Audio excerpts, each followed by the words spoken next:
Hello everyone, welcome to S Chabra Maths classes. Please subscribe, like and share my channel. So this is our lecture number 8, topic linear combination. आज हम पढ़ेंगे कि सब linear combination की definition और उनके ऊपर questions कैसे आते हैं, linear dependency और independence.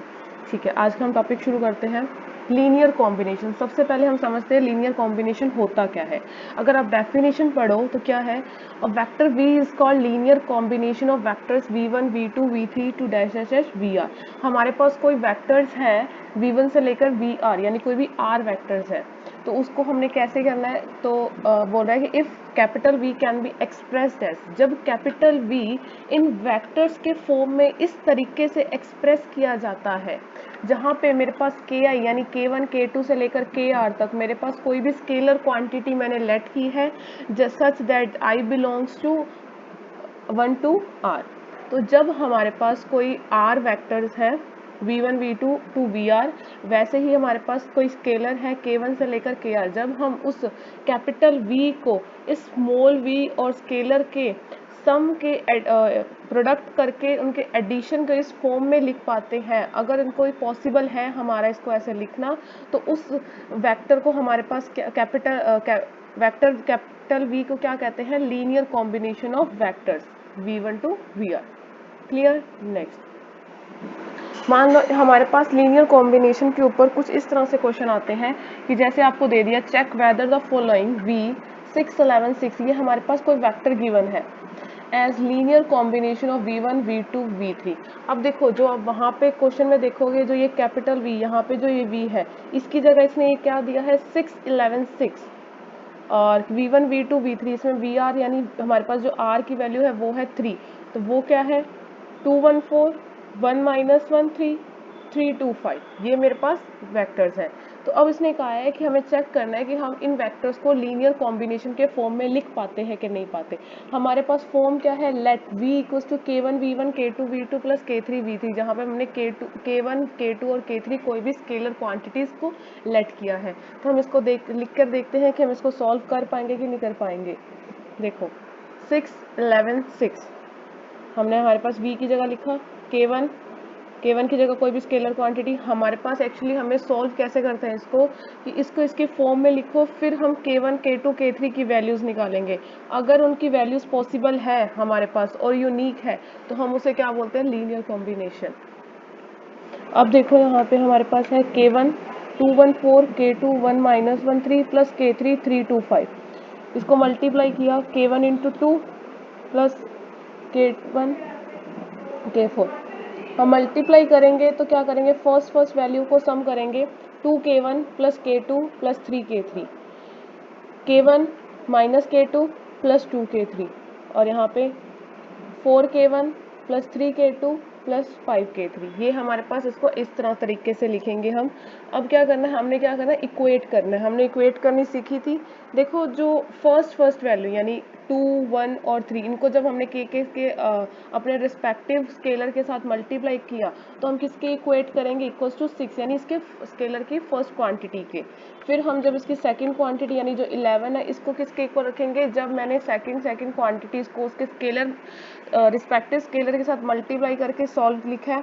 इसी तरह से थर्ड, जब मैंने इनको तीनों को इक्वल लिखा है, तो हमारे पास हम क्या निकालेंगे, अब देखो k1 k2 k3 की वैल्यूज निकालेंगे।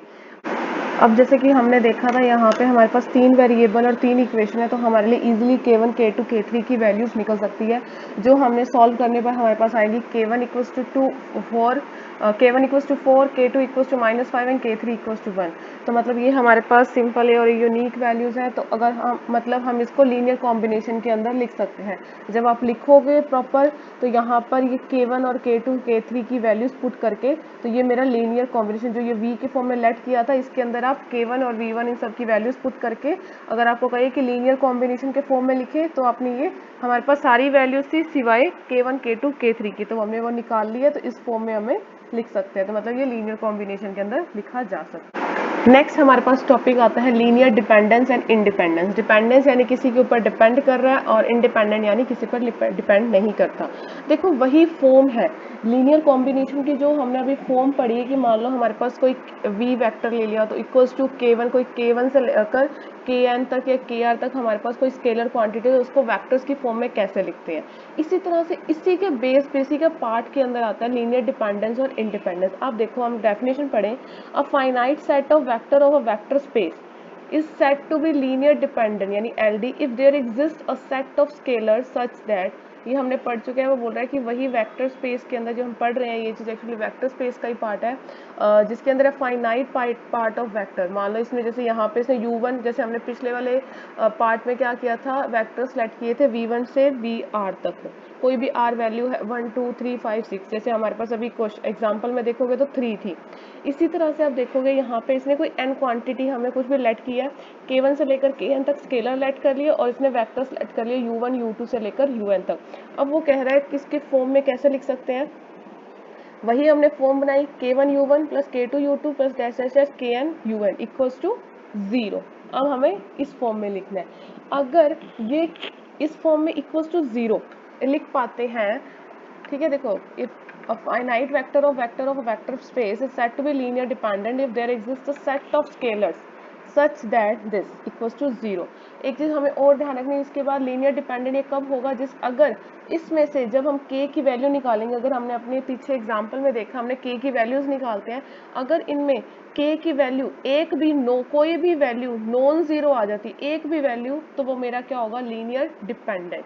और इसी तरह से linear independent, a finite set of vector of a vector space is said to be linear independent if there exist scalars K1 से K1 K2 to Kn such that equals to 0। अब देखो वही चीज़ है इसके अंदर लीनियर डिपेंडेंट, बस थोड़ी सी condition का फर्क है। हम वही, हमारे पास K1 से लेकर Kn तक हमने कोई स्केलर सेलेक्ट किया है, U1 U2 से लेकर UN तक हमने कोई वेक्टर सेलेक्ट किया। अब वो कहना चाह रहा है कि इन वेक्टर को मैंने लीनियर कॉम्बिनेशन के फॉर्म में रिप्रेजेंट कर सकते हैं, such that K1 U1 plus K2 U2 plus dash dash dash Kn UN equals to 0। ये क्या है, जीरो वेक्टर। मान लो जैसे अभी वेक्टर पीछे पड़ा था, हमारे पास में 3 क्वांटिटी थी ABC, तो यहाँ पे ये जीरो वेक्टर की जगह क्या आ जाएगा, 0 0 0। अगर यहाँ पे U की जगह 1 और 2 आ गया, यानी A और B आ गया, 2 क्वांटिटीज है, तो इसके अंदर हमारे पास क्या आ जाएगा, 0 0, उसके अकॉर्डिंग जीरो वेक्टर है। इसकी कंडीशन क्या लगेगी, अगर हम इसको लिख पाते हैं तो हमारे लिए क्या होगा, जो K की वैल्यूज आएंगी वो सारी की सारी अगर 0 आ जाती हैं, अगर सारी K की वैल्यू यानी K1 K2 से लेकर Kn तक सारी की सारी वैल्यू 0 है, तो वो किसके अंदर इंक्लूड होगा, लीनियर इंडिपेंडेंट के अंदर। अगर इसके अंदर K की वैल्यू, कोई किसी भी सिंगल K की वैल्यू भी मेरे पास नॉन जीरो आ गई, तो वो किसके अंदर आ गया, लीनियर डिपेंडेंट। अगर सारी की सारी K की वैल्यू 0 आई, तो वो लीनियर इंडिपेंडेंट। हम इस पर कुछ एग्जाम्पल देखते हैं। पहले हम इसको करने का तरीका भी देख लेते हैं। देखो हमारे पास मेथड है, सबसे पहले देखो हम कैसे करते हैं, रिप्रेजेंट, मेरे पास कोई V1 V2 V3 V4, मेरे पास ये कोई मेरे पास कोई 4 वेक्टर्स आएंगे। Represent each set as a linear combination of column vectors. देखो जो हमारे पास ये V1 टू V4 जो भी हमारे पास वेक्टर्स हैं, ये एक्चुअली कॉलम वेक्टर्स, जैसे हम कॉलम मैट्रिक्स पढ़ते हैं उसी फॉर्म में ये कॉलम मेरे पास वेक्टर्स हैं। इसको हम लिखेंगे C1 V1 plus C2 V2 so Cn Vn equals to 0।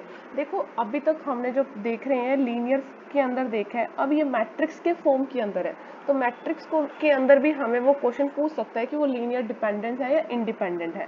तो हम उसको कैसे लिखेंगे, इसी तरह जैसे हमने K1 K2 को हमने लेट किया था स्केलर्स, इस बार इसने C1 C2 Cn हमारे पास कोई भी स्केलर लेट किया। ये डिफरेंट Cn और V1 हमने इसलिए लेट किया ताकि आपको एक क्लियर रहे, कोई V1 फिक्स हमारे पास वेक्टर नहीं होगा।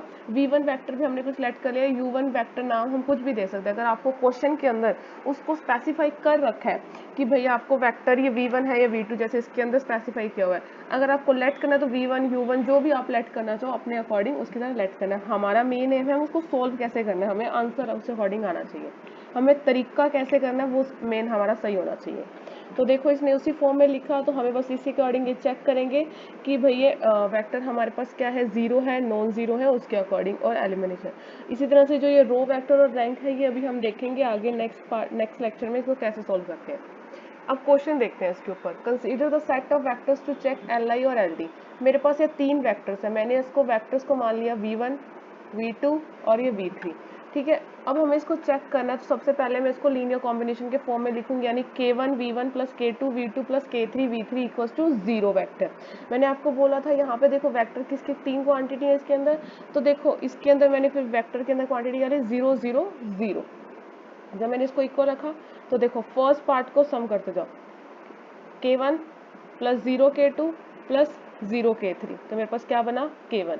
सेकेंड के लिए 0K1 1K2 और प्लस 0K3, तो ये क्या बचा K2, 0K1 0K2 plus 1K3, तो मेरे पास क्या है यहाँ पे K3 इक्वल्स टू 0। तो इसका मतलब क्या हो गया, K1 इक्वल्स टू, जब मैंने इसको इक्वेट किया तो क्या आ गया, K1 equals to 0, K2 equals to 0 and K3 equals to 0।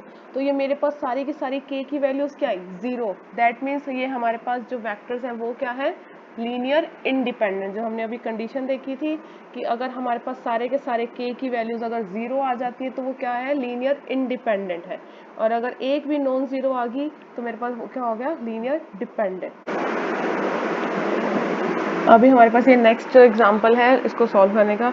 तो देखो हमारे पास अभी क्या है, पीछे एग्जांपल है, जैसे हमने उसके अंदर देखा था कि सिंपल वेक्टर्स के फॉर्म में, अब ये मैट्रिक्स के फॉर्म में इसको हमने लिखा है कि is the matrix B a linear combination of the matrix A1 A2 A3।